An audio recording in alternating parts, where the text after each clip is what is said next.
welcome to my PowerPoint, Health Concerns of a Vulnerable Population. I chose former felons. Who is considered a former felon? So a former felon is someone who's committed a felony crime and is thus charged with it. This person may or may not serve jail or prison time for their crime, but more often than not they will. Former felon signifies that the person is working on changing their behavior or actions and being reintegrated into society after serving a sentence for their crime. And many former felons must work to regain rights like holding a driver's license, obtaining work, and obtaining the right to vote. Felony convictions can be things like murder, rape, kidnapping, sex offenders, vandalism, DUIs. There's kind of a whole broad spectrum of felony crimes in the United States. So the size of the population, Utah's rate of probation and parole are pretty average when comparing them to the rest of the states. So the number of the federal probation and parole it's a little bit different. This isn't an accumulation of everyone in the United States that's on parole and probation, but more so those who are on parole and probation for a federal crime. So there are state felonies and there are federal felonies, and they each have different sentencing. And so this 4.4 million individuals that were under community supervision in the United States in 2014 is probably a better idea of what we're looking at in terms of people out on parole and probation in the United States as a whole. This number has gone up steadily since 2014 because they enacted some stricter incarceration and parole laws. About every year, 600,000 individuals are released from state and federal prison, and so all of those 600,000 individuals will then carry on a probation or a parole sentencing for years after they're released. And so these numbers will compound together each year to create that 4.4 million number. So in looking at the terms of U.S. versus the rest of the world and to get some international data, it's really, really hard to compare the United States to another country just because every country handles crime and conviction so differently, and so the numbers when being compared just don't make any sense to a comparison for the United States to anyone else. So some contributing factors to the social determinants of health for the former felon population, I'd say the top two are the poverty and socioeconomic status, and then race and bias. So the United States has very, very high incarceration levels, and we are probably the leader in the world for incarcerating individuals. And then playing into that, an African American male is going to be the highest number of an incarcerated population in the United States. So a lot of times people of color will grow up in poverty or lower socioeconomic status due to race and racial bias. And then they will also serve longer prison terms for felony convictions across the board.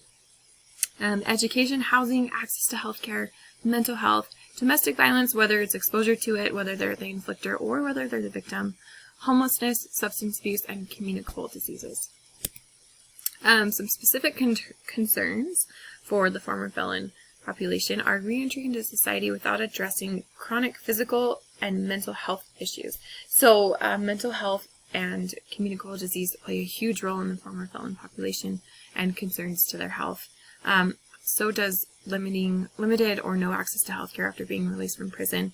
It's hard enough for a normal person without a felony conviction in this day and age to get quality and affordable healthcare, and so adding a felony conviction to that can really limit their prospects for getting access to healthcare.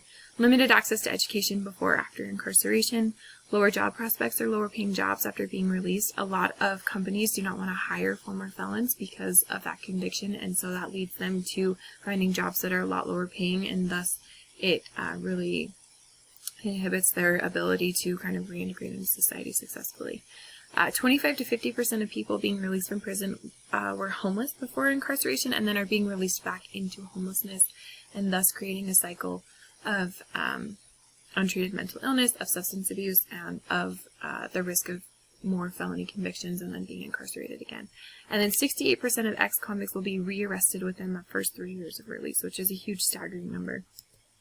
The root causes for someone who may have a felony conviction or be in that former felon group would be childhood trauma or exposure to violence or crime, a family history of mental illness or chronic illness, like we talked about before. Racial inequalities in the healthcare and criminal justice system are huge. no access to health insurance, lower socioeconomic status, and then no access to education or poor or underfunded schools in the area that they grew up in. So according to Maslow's hierarchy of needs, the physiological needs of a former felon can be met as long as they are not released back into homelessness. Adding homelessness into that kind of makes it a lot harder to get those basic physiological needs taken care of. Safety can also sometimes be fully met once released or once they're convicted, but not all can be met without help from outside resources. And so like we talked about before, that felony conviction can make it harder to get a job or a job that pays adequate enough to meet those basic physiological and safety needs. And then in order to progress from there, the rest of the hierarchy of needs cannot be met until those physiological and those safety needs are met. And so because it's so hard, those needs not being met could be what contributes to the 68% reincarceration rate of felons in that first 3 years. So it's definitely difficult to get past those first two tiers of that pyramid for former felons.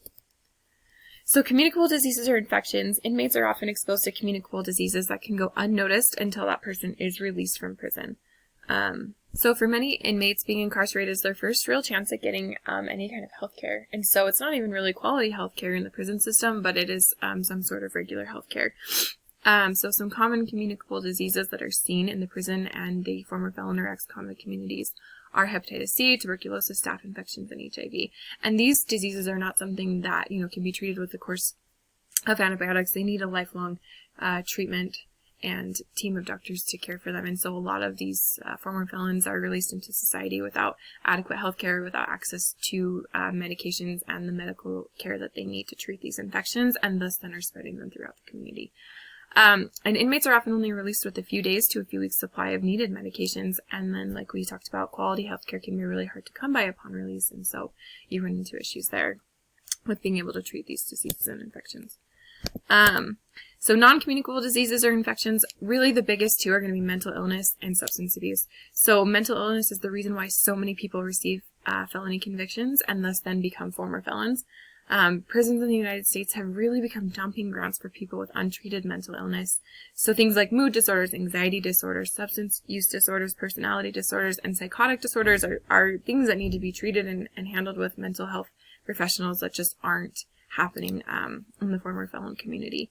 And then substance abuse is a widespread problem amongst many former felons as well. And so a lot of times substance abuse and mental illness will go hand in hand. And so if you have a problem with one, then you most often always have a problem with the other. So, and then self-harm, really self-harm in the prison population is just really directly related to that untreated mental illness. And so prison is busy, counselors are hard to come by, and so it's never really addressed while they're incarcerated.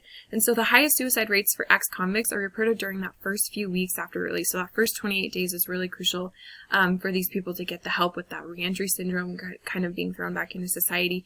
And then numbers show that really the numbers of suicide and self-harm are really high during that first year after release as well.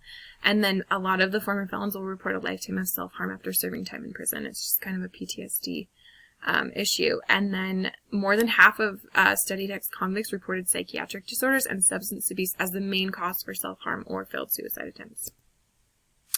And then the risk for harm for many former felons is just those collateral consequences is what they're called after they're being convicted of a crime. And it's just the consequences that come with you in the community when you commit a crime of a certain type. So like no gun possession for violent offenders or registering as a sex offender for life. Those are like kind of the collateral consequences that then kind of create a domino effect in the former felon community that they will then be at a higher risk for reoffending due to, no driver's license or no job prospects or just driving that unemployment, whether it breaks their parole, whether, it breaks their probation, or they just are don't really have anything to work towards, and so they're back into that same environment and getting into a circle of committing crime and then having to serve time for it. And so a lot of times the harm doesn't come from anything physical or an outside source, but it comes from those consequences of committing that crime. And then there's my references. Thanks for listening.